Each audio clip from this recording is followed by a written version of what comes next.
South of Elfrida is a collection of stories.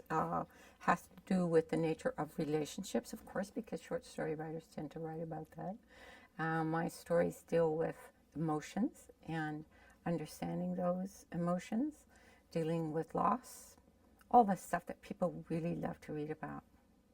No, not really. They don't, do they? They like funny things and detective things. But I think that some people will not have automatically chosen to read South of Elfrida because they'll think, oh, well, this is it by itself. People, now that I volunteer in the library, I see that people actually like to have a list of books by an author because then like, oh, now I know what I'm doing. I'm reading this collection. But nevertheless, there will be some people as part of the Book One Kootenay that will actually enjoy this book because it's funny.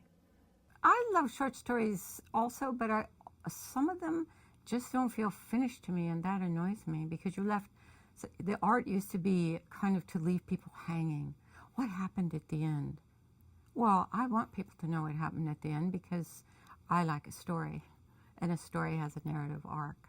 So that feeling, I don't think there's any story in this book that doesn't give the reader the feeling that you embarked on a very short journey or a condensed journey, and then you know exactly what happened to her or him in terms of the story. So I think that's good. Okay, so the first section I'd like to read is from a story called Coyote Moon. And the fun part of this story is that it actually happened in Caslow. I didn't even change the name of the rooster that the story's about. One time, it happened in October 2.5 years ago, Lee saved a rooster's life. The rooster was a bantam called Cuthbert, named after an Anglo-Saxon saint. Lee's husband, Gregory, was into saints and chickens. Cuthbert lived with his 2 hens, Irma and Matilda, in a small coop at the bottom of an unfenced yard, below Lee and Gregory's house in the mountains in the southeast corner of British Columbia. The coop was situated in the open area before the ground sloped and fell into a steep ravine that dropped further to a creek. In saving Cuthbert's life, Lee didn't do anything daring like race to rescue him from a pack of dogs. She didn't swat a vaguely cognizant yearling bear about to go against his fruit-eating nature. That summer had been hot and dry, and huckleberries were scarce. And she didn't shoo the rooster off the road just as a logging truck went rumbling by. Lee's saving of the rooster was quieter and in its own way dramatic. Gregory said it was miraculous. I started this as kind of, well, I'll just tell you the truth. It was, I don't know if in your life you've ever had moments of bitterness. No, can't imagine it. Anyway, I sort of started these as stories that just want to lay it all out. Just was going to be like, cut your heart open and just lay it down on the table and just take them as far as you could. Well, there was 33 of these, and I was like, oh, well, I'm not feeling so bitter anymore, am I? I was beginning to feel hopeful. So then I realized over a period of time and working with editors and readers, it's like, well, people actually probably don't need stories that are essentially bummed out. So then I had to go back in by choice, and I thought, well, what if, yes, this woman had lost this person, but what if there's some hope and a feeling that she still can do something for someone else in a different situation?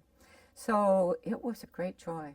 It was actually a great joy to get to that level with the stories, then to do the selection process with the editor I had at Brindle and Glass, of which I had submitted 24, and then we had cut it down to 18, and which ones you let go. Not salvageable, she would say. And I'm like, pardon? But that's my favorite story.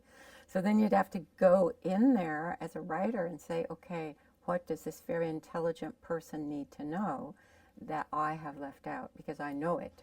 Often when we're writing stories, because you're not writing long descriptive paragraphs about this and that, you do tend to keep some things to yourself. And the reader actually wants to know. So the first story in here, it was called The Erebata, and that's a turtle sanctuary. That first story takes place down north of Puerto Vallarta. And it's just the most tender, beautiful story. And my editor didn't, she liked that aspect of it, but she didn't understand it. And I was like, well, back we go, and we put in all the stuff that I knew. And so it just made it, it's a story that, I don't know, I'm still moved by the end of it. This story is called Miami, and in here, the beginning part of the story is also something that this happened to me. Probably a lot of people who live in the Kootenays, this is the sort of thing that might have happened to us. At least leave me something, she'd whined. And when he did break it off, Cheryl convinced herself she was grateful for the red truck, a slightly used blazer. Then she lost it on black ice. The truck swooped away from under her in a ripple of space and time and veered from the expected track. A new universe gaped with glory for one moment, slammed shut the next. The truck staggered uncertainly and pitched off the road onto its side like a wounded horse that needed to be shot. She came out of the accident bruised, one eye blackened. She came out looking like a woman who'd been beaten, or like one who'd fallen, battered by nothing but getting out of bed. At the time of the accident, she'd bled like a stuck pig. Scalp wounds, she knew, had the capacity to startle.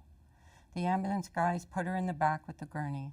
One drove and the other sat facing her, alert and watching. She'd worked in a health clinic long enough to know it wasn't because she was so lovely that he studied her. He was waiting to see if her pupils dilated, indicating shock. Her face, no doubt, was streaked with brownish, drying blood. His attention was calming. "They teach you this, don't they?" she said. And then his gaze turned wary, and he reached for her wrist to check her pulse. "I'm fine," she said, "just mad as hell. The car was all I had left." Such a curious, true confession. Blood and loss caused even a normally private person to spill all sorts of things. All I had left. Her eyes stung with tears due to the voice talking in the vacuum of the ambulance, and a kind man observing her. I can't say living in the Kootenays exactly inspired the book, except that in some of the winters while I was living in the Kootenays, I went to Arizona. So a lot of people who traveled to Arizona in the winter will recognize, that was part of the fun of it, because Castle has always been my home. But for a while I lived in Toronto with my second husband, but I always kept my house here. So I always, even in Toronto on a subway, I was like, I have a home in the Kootenays. Same thing with traveling down in Arizona.